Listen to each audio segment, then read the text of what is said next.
Ele está tirando, pelo menos é o que parece na internet, ele está bem popular na internet, está indo até em programa de televisão, e é o que tudo indica, pelo menos o que os vídeos da internet mostram, é que ele está tirando risada dos fiéis em seus cultos, com piadinhas de humor entre um sermão e outro, Marcelo Mendes.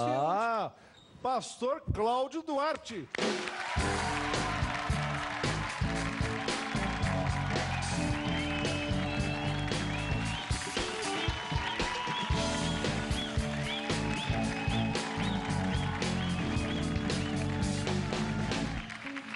Tudo bem? Olha, não sei se o pastor reparou, mas este tema que o Traje a Rigor escolheu para sua entrada é o tema do Seinfeld. Isso. Seinfeld é um comediante que fazia muitas piadas de stand-up e tal. Ou seja, eu estou entendendo que o Traje a Rigor está comparando o senhor com um humorista. O senhor acha que o que o senhor faz na igreja é humor? O senhor é o pastor do stand-up ou não? Eu não diria o pastor do stand-up, não. Mas eu sempre admirei diversos humoristas, sempre gostei. Sou uma pessoa bem-humorada, então achei que o humor também caberia numa ministração, numa palestra, num sermão. E ele atrai mais fiel? Não vou dizer que atrai mais fiel, não. Mas deixa mais preso ao que você está dizendo? Com certeza atrai atenção. Atrai atenção. Atrai atenção, com certeza.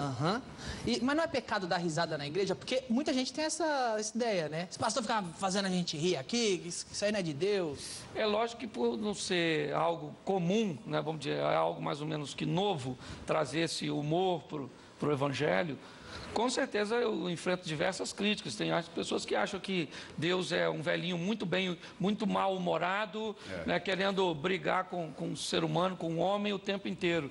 E o que a Bíblia diz... Não tem humor lá, né? Que a coisa é meio chata. Exatamente, passa a ideia. Na realidade, as pessoas têm uma ideia de que se você for bem-humorado, você não é sério. E na realidade uma coisa não tem nada a ver com a outra. Você pode ser extremamente sério e muito bem-humorado. E pode ser extremamente bem-humorado também. Você pode ser extremamente bem-humorado e extremamente sem graça, como é o caso do Mansfield, não é isso? Vem cá, pastor, seus vídeos estão fazendo muito sucesso na internet, não? Tem muita gente, as pessoas já estão te reconhecendo na rua. Você não é o pastor que faz piada? Isso, as pessoas reconhecem. Na verdade, eu nunca postei nada na internet.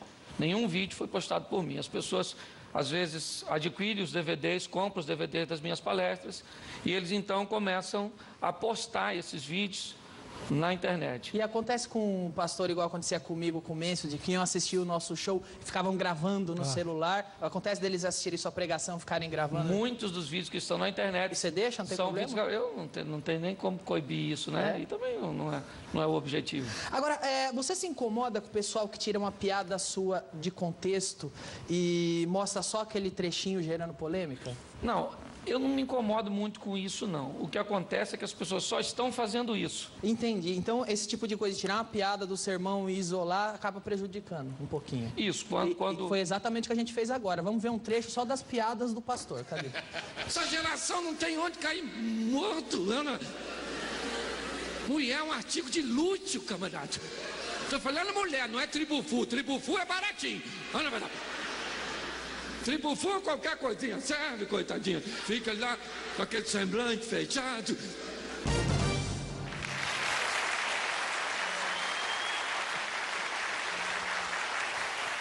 Eu acredito que isso chama um pouco a atenção, porque a Bíblia não é um livro muito engraçado. Quer dizer, no começo, até que tudo começa bem, mas no final, parece que tem um apocalipse acontecendo. Então, você acha que Deus tem humor? Eu vejo um Deus muito bem-humorado. Quando eu me deparo com a Bíblia, em diversos, até porque o fundamento das minhas mensagens sempre vem na Bíblia. O princípio é bíblico. Às vezes o humor ele só vem para agregar algum valor, para, às vezes, atrair um pouco mais a atenção. Mas se você olhar para o Jardim do Éden e observar no início, né? Deus, onipresente, onisciente, onipotente, chega no Éden e diz: Adão, onde você está? Ele só pode estar brincando. Na verdade. Porque se ele não é onipotente, onipresente, onisciente, como é que ele está perguntando? Onde você está? É ou não é? Então, se você pegar diversos textos bíblicos, por exemplo, Jesus, ele está no Getsemane, aguarda do templo, vem prendê-lo, todo mundo naquela adrenalina, os discípulos com medo, e quando os guardas chegam, Jesus se aproxima dos guardas e diz: posso ajudar? Vocês estão procurando alguém? Então, se isso não é senso de humor, ele chega diante de um tanque onde está diversas pessoas doentes, ali tem um paralítico, ele se aproxima do paralítico e diz, você quer ficar são? Isso é uma pergunta, se você analisar, não, o que eu vim fazer aqui todo dia? Não, eu vim aqui de bobeira, só ver os outros ficar curados e eu vou para casa todo dia doente. Perfeito. Né?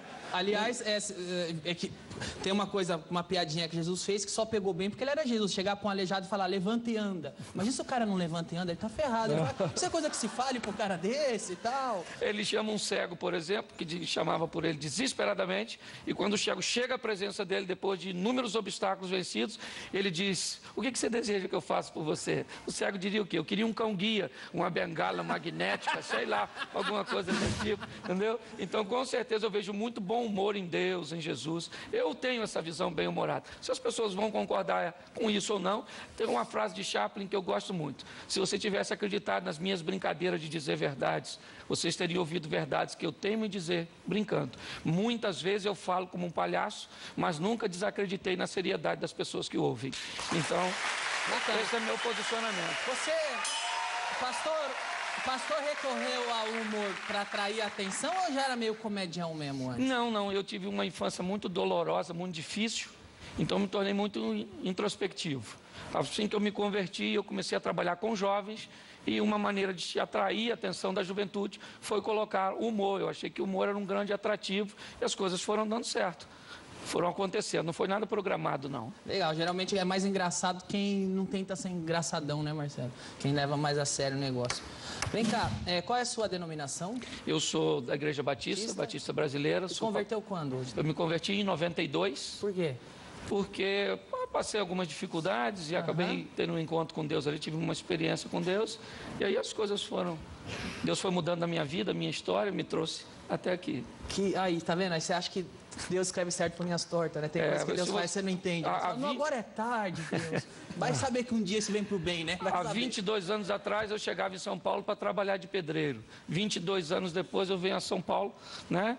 Num programa como o seu, para dizer que Jesus Cristo é o Senhor, aquele que pode mudar a história. Pastor, os vídeos da internet, eles sempre estão relacionados a marido e mulher, até mesmo a sexo, a vida sexual do casal. É o seu tema onde você é especialista? Não, na verdade, como eu te disse, eu comecei trabalhando com jovem e aconteceu de precisar ministrar uma palestra num evento para casais e não tinha ninguém, me colocaram. E aí a palestra ficou atraente, porque eu comecei a trabalhar com humor e eu busquei voltar para o relacionamento conjugal. As pessoas me chamam de pastor de família, mas na verdade eu gosto desse relacionamento conjugal, essa dinâmica de viver a dois, cabeça de homem, cabeça de mulher, como funciona. Eu sou extremamente contra divórcio, meu pai casou diversas vezes. Mas você conseguiu? Você entende como funciona a cabeça da mulher? Olha, eu tenho estudado aí durante 18 anos. Já chegou a alguma conclusão? Ainda não. Não? Não. Ainda não? Você consegue tatear no escuro e dar alguma dica? Quando, por exemplo, a mente feminina, ela é muito profunda. O homem é muito superficial. Né? Você chega, por exemplo, um homem chega em casa e os filhos bagunçaram os brinquedos na sala, ele diz, junta tudo, coloca na caixa. Coloca agora, a criança vai resmungando e coloca. Se é uma mulher, ela chega e diz, você quer acabar comigo? O seu pai não pode pagar uma empregada, não, olha como é que eu estou destruído, vocês acabaram comigo. E o filho fica olhando sem pensar assim, do que se trata, não sei do que ela está falando. Ela fala durante 20 minutos e ela vai falando, gritando, e no final ela junta os brinquedos e guarda. É verdade. Então, eu costumo brincar, Danilo, que cabeça de homem é como uma área compartimentada. O homem trata de um assunto por vez. É muito comum no diálogo com a mulher, o homem dizer para ela, nós não estávamos falando disso. Porque o homem é assim, se ele vai falar de dinheiro, ele abre a caixa do dinheiro e fala de dinheiro. Exato. Se a mulher for falar da mãe dela, tem que mudar de caixa, porque ele está na caixa do dinheiro. Exatamente. Então o homem é uma caixa de cada vez. Vamos falar de filho? Vamos, deixa eu fechar a caixa do dinheiro. Fechei a caixa do dinheiro, vamos falar de filho. Agora vamos falar de quê? De esporte, deixa eu fechar a caixa dos filhos. Agora vamos falar da sogra, deixa eu abrir o caixão. Deixa eu procurar essa caixa que eu não sei onde eu coloquei. Né? Mas uma mulher não. A cabeça de mulher é um emaranhado de fio, corrente contínua. O tempo inteiro, mulher fala de tudo ao mesmo tempo. E o homem fica olhando para ela, ela diz, você não vai falar nada. Ele pensa, não sei que caixa você tá. Eu, na verdade, a hora que eu conseguir achar a caixa, eu entro no assunto. E a mulherada da tua igreja, ou que assiste seus cultos, suas palestras, elas não chamam de machista, não? Pastor, você é machista? Não, até porque eu não sou machista, não. Defendo demais as mulheres. Entende? Eu acho que isso não é defeito, é acessório. Eu acho que já veio de fábrica, foi Deus que colocou e eu não estou aí para contradizer. Eu ia falar exatamente isso, porque eu acho que a maneira bem-humorada de tratar desse assunto, que é um assunto que as pessoas ficam meio chateadas de falar de marido e mulher, relacionamento, talvez bem-humorado o pessoal gosta mais. Suaviza. Entenda mais até, né? E suaviza também. Né? Pastor, você disse durante a conversa que começou, não sei se começou ou não, mas que trabalhou muito com os jovens. Isso. Não, agora, o senhor também dá muito conselho para casal, matrimônio, vida sexual. Entra ano, sai ano, os jovens continuam com essa mania de fornicar antes do casamento. Né? Vinha a gente pedir conselho para o senhor. Que conselho o senhor tem para jovem que quer fornicar antes do casamento? Não se deve fazer?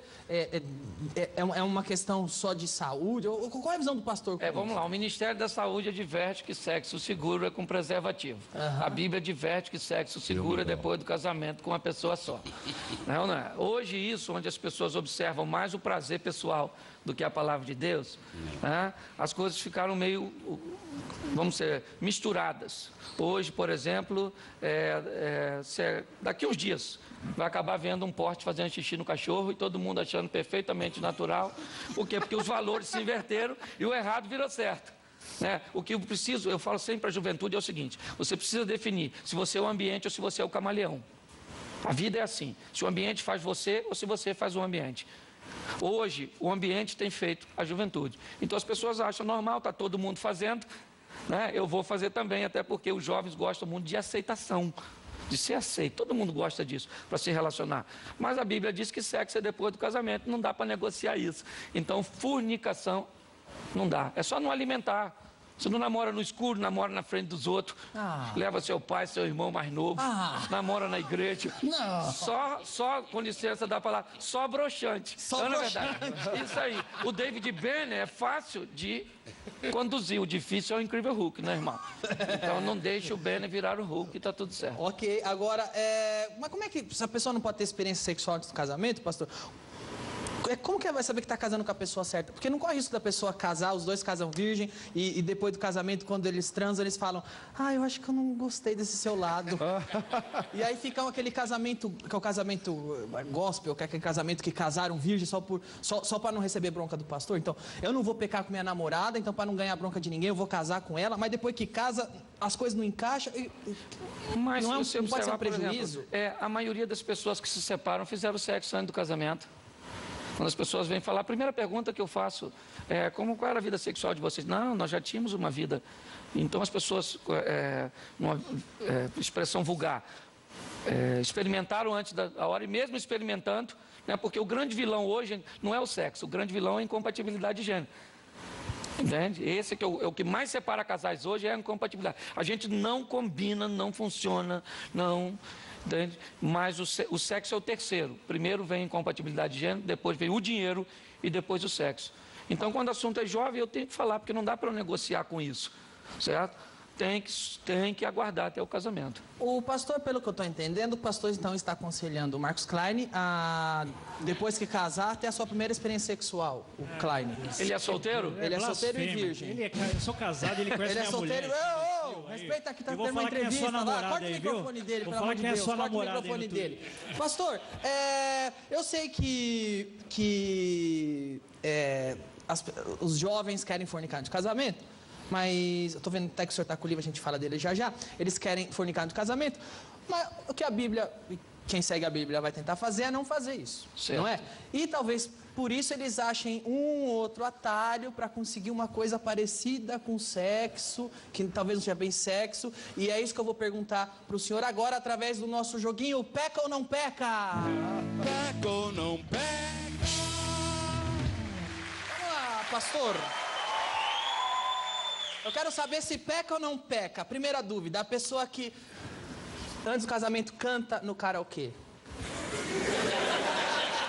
Ela peca ou não peca? Peca. Peca. Peca. Não pode cantar com o microfone. Não pode. Não pode cantar. Peca.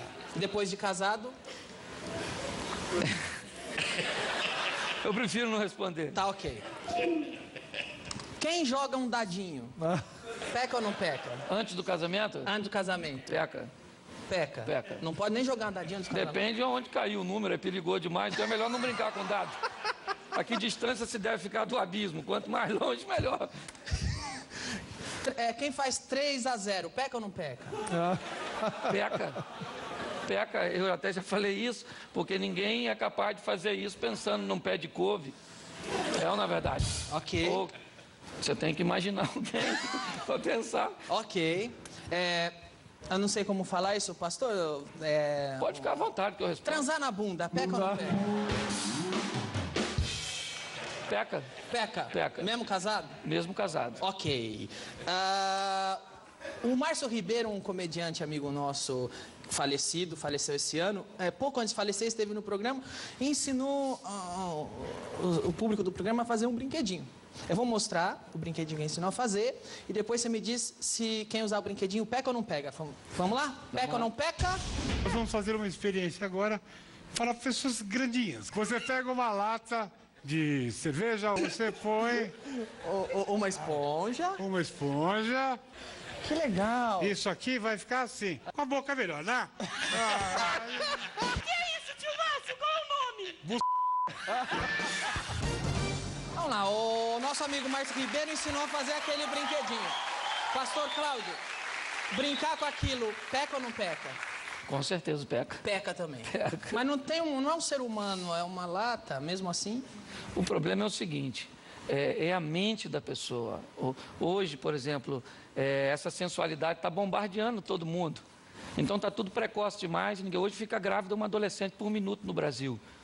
Grande parte delas, né, são mães solteiras, até porque adolescentes, o garoto que engravidou não tem condições de manter. Então, olha para onde a sociedade está caminhando. Então, o que a gente busca é trazer um equilíbrio sexual. Hoje vai vender sapato para uma mulher pelada, perfume para uma mulher pelada.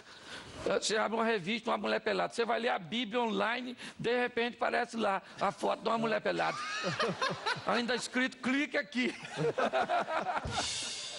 Não é verdade? Eu imagino uma pessoa casada que sai na rua, outdoor, mulher pelada, não? Pega o ônibus, cartaz de mulher pelada, né? Tá no ponto de ônibus, cartaz de mulher, chega em casa, fala agora pra mulher e fala, amor, vou dar um rolê na rua de novo. Você me falou que tem homem fruta, mulher fruta, é homem banana e mulher abacaxi? Foi uma mensagem que eu fiz sobre homem banana, mulher abacaxi. O que seria isso? Foi uma passagem bíblica que eu peguei um homem banana, um homem que a mulher mandava nele, um homem tá igual o mico leão dourado, para ver só em cativeiro. É uma espécie em extinção, daqui um dia vamos chegar aí no museu alguém vai falar aquilo ali é um tiranossauro rex e logo depois vai ter um homem em pé porque está difícil de ver homem, não é?